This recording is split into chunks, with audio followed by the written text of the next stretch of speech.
Assalamualaikum warahmatullahi wabarakatuh. Perkenalkan, nama saya Erpina Citra Yagatusolya dengan NPM 101200568 dari kelas G1 Manajemen.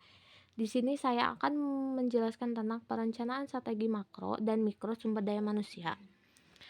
Perencanaan strategi makro dan mikro sumber daya manusia terdapat tiga.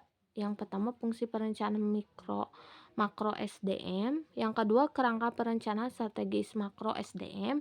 Yang ketiga, perencanaan strategis mikro SDM. Fungsi perencanaan makro SDM oleh pemerintah untuk menetapkan pilihan kebijakan yang harus dilaksanakan, tujuan yang ingin dicapai, dan cara pencapaian tujuan pada tingkat nasional. Perencanaan strategis makro tentang sumber daya manusia merupakan perencanaan tenaga kerja secara nasional dan perencanaan kesempatan kerja dengan fungsi yang pertama mendorong pertumbuhan ekonomi, yang kedua meningkatkan kesejahteraan masyarakat, yang ketiga memetakan kebutuhan sumber daya manusia dan dirancang mulai dari hulu hingga ke hilir, dimulai dari masa perencanaan prasekolah hingga pendidikan tinggi. Menurut M.C. Kinsey, bahwa Indonesia memiliki peluang sangat besar untuk menjadi negara berkekuatan ekonomi tinggi di dunia, mengingat potensi sumber daya, khususnya sumber daya manusia, sangat luar biasa, jumlah penduduknya yang sangat besar dalam jangka waktu 2-30 tahun. Kebutuhan tenaga kerja dapat dipenuhi oleh lulusan pendidikan, pelatihan berstandar, atau kursus. Kerangka perencanaan strategis makro sumber daya manusia. Perencanaan merupakan sebuah keinginan kuat dari suatu organisasi atau perusahaan untuk memberikan jaminan baik jangka pendek maupun jangka panjang tentang pemenuhan kebutuhan sumber daya manusia secara kualitas dan kuantitas. Perencanaan sumber daya manusia secara makro harus mulai dari awal kehidupan manusia, yaitu dari prasekolah hingga pendidikan tinggi.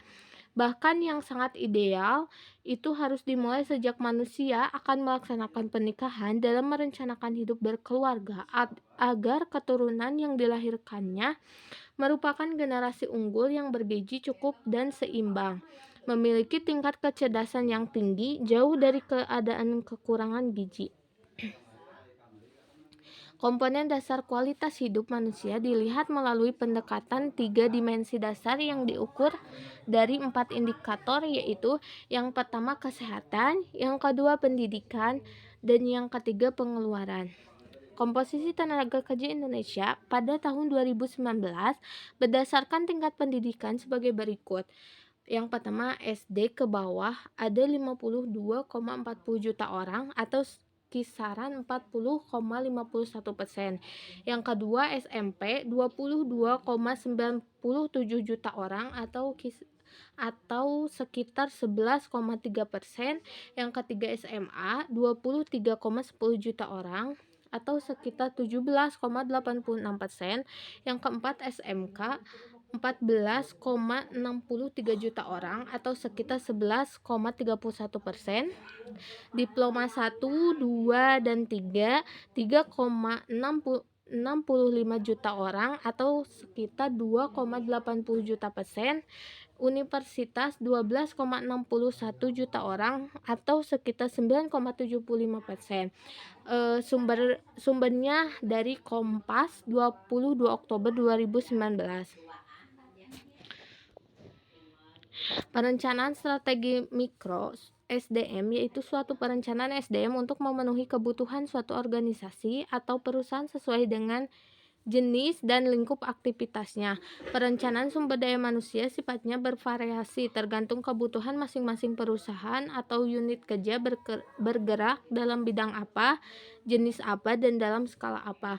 Kualifikasi tenaga kerja sesuai dengan lingkup kerja yang akan diisi. Yang kedua, komponen pokok dalam sebuah perencanaan SDM yang sangat penting untuk diperhatikan yaitu yang pertama, tujuan. Tujuan perencanaan bersumber dari tujuan perusahaan atau organisasi yang tercantum dalam Renstra. Oleh karena itu, tujuan merupakan penentu aktivitas dalam perencanaan sekaligus merupakan kendali. Adapun tujuan perencanaan sebagaimana telah dikemukakan di atas adalah mempertemukan dan mencocokkan ketersediaan tenaga kerja dengan kebutuhan pegawai pada suatu organisasi atau perusahaan baik secara kualitas maupun kuantitas untuk suatu periode waktu tertentu. Yang kedua, kualifikasi tenaga kerja. Perencanaan sumber daya manusia harus mencerminkan kebutuhan organisasi atau perusahaan terhadap tenaga kerja yang diperlukan, yang meliputi jenis, level pendidikan, kompetensi, jumlah persyaratan, dan lain-lain. Yang ketiga, menentukan perakiraan forecasting kebutuhan tenaga kerja. Perkiraan forecasting kebutuhan tenaga kerja dilakukan berdasarkan kebutuhan kualifikasi dan kompensasi jumlah, jenis, level, dan lain-lain. Walaupun sifatnya perkiraan, namun sedangkan mungkin mendekati kenyataan. Oleh karena itu, maka harus dibuat berdasarkan data, informasi hasil analisis yang melibatkan berbagai unsur yang mempengaruhi.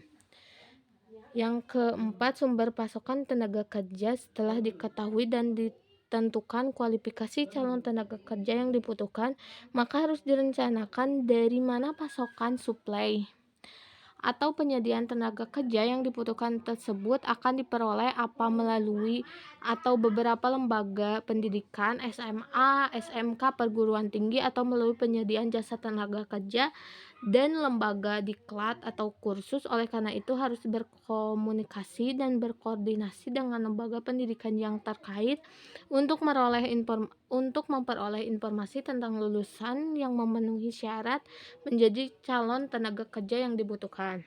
Yang kelima, waktu rekrutmen. Pada pegawai di sebuah perusahaan memiliki batas waktu pengabdian, terutama karena batas usianya. Oleh karena itu, perencanaan sumber daya manusia harus secara eksplisit merencanakan kapan rekrutmen dan penyediaan pegawai akan dilaksanakan. Pelaksanaannya tentu harus memperhitungkan jumlah dan jenis pegawai yang akan pensiun, mutai, promosi, dan lain-lain.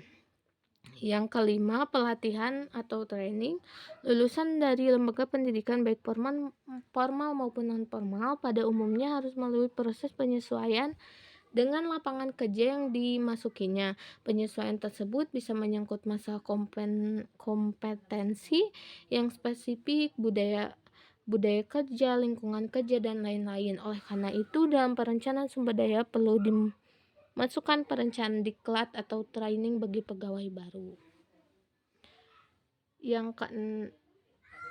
Yang keenam, perkiraan pendanaan. Setiap aktivitas dalam sebuah perusahaan atau organisasi memerlukan dukungan finansial atau pendanaan. Dalam perencanaan harus mencantumkan perkiraan diusahakan yang paling mendekati kebutuhan real agar perusahaan memiliki waktu yang cukup untuk mempersiapkan dan mengalokasikan anggaran yang diperlukan. Yang pertama ada memperoleh kepastian pasokan calon tenaga kerja. Karena ada kepastian pasokan calon tenaga kerja yang sudah terencana secara makro nasional, maka perusahaan tidak perlu lagi kerepotan memikirkan dari mana dan bagaimana cara mendapatkan calon tenaga kerja yang dibutuhkan. Yang kedua, keuntungan waktu. Waktu yang diperlukan untuk memperoleh tenaga kerja yang dibutuhkan menjadi singkat. Karena tenaga tersebut sudah tersedia, maka perusahaan bisa memenuhi kebutuhan secepat mungkin. Dengan demikian, kegiatan usaha atau produksi baik berupa barang maupun jasa tidak terhambat.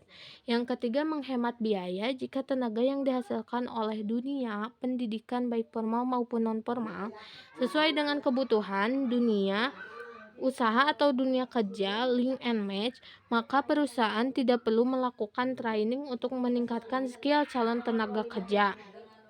Yang keempat, dapat memesan dan memberi masukan. Perusahaan memiliki kesempatan dan saluran yang pasti untuk menyampaikan usulan kebutuhan tenaga kerja yang diperlukan, sekaligus bisa memberi masukan untuk perbaikan perencanaan makro. Terima kasih, sekian yang dapat saya sampaikan. Wassalamualaikum warahmatullahi wabarakatuh.